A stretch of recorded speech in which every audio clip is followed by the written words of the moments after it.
একটি ছেলে সমুদ্রের সৈকতে বালুর ওপর শুয়ে নিজের হাতের দিকে তাকিয়ে ভয়ে শিউরে ওঠে। সে দেখে তার হাত ও পায়ের আঙুলগুলো অদ্ভুতভাবে জোড়া লেগে গেছে, ঠিক মাছের পাখনা বা হাঁসের পায়ের মতো। আরও অবাক করার বিষয় হলো, শরীরে সামান্য পানি লাগলেই তার ত্বকে মাছের মতো রূপালী আঁশ গজিয়ে ওঠে। শুধু তাই নয়, কোনো ধাতব জিনিস স্পর্শ করলেই সে তীব্র বৈদ্যুতিক শক খেতে শুরু করে।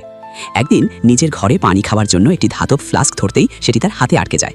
ছাড়ানোর চেষ্টা করতে গিয়ে সে দেয়ালে হাত রাখে, কিন্তু মুহূর্তের মধ্যেই তার হাত দেয়ালে লেগে যায়। এরপর অবিশ্বাস্যভাবে সে দেয়াল বেয়ে সোজা ঘরের ছাদে উঠে আটকে থাকে। ঠিক তখনই তার বাবা মা ঘরে ঢুকে এই দৃশ্য দেখে হতবাক হয়ে যান। তার সবসময় প্রচণ্ড তৃষ্ণা লাগে এবং সে অনেক বেশি পানি পান করতে থাকে। কোনো মেয়ের হাত ধরলেই তার শরীর থেকে বিদ্যুতের ঝলক বের হয় এবং চুল খাড়া হয়ে যায়। সবচেয়ে বড় বিস্ময় ঘটে সুইমিং পুলে। পানিতে নামার পর সে এত দ্রুত সাঁতার কাটে যে মুহূর্তের মধ্যেই সবাইকে পেছনে ফেলে নতুন বিশ্ব রেকর্ড করে তোলে। তার এই অসাধারণ ক্ষমতা দেখে কোচ ও বন্ধুরা অবাক হয়ে যায়। এসব ঘটনার পর তার এক বন্ধু ল্যাবে তার শরীরের আঁশ পরীক্ষা করে সন্দেহ করে সে সাধারণ মানুষ নয়, বরং কোনো মারমেড বা জলপরীর সন্তান।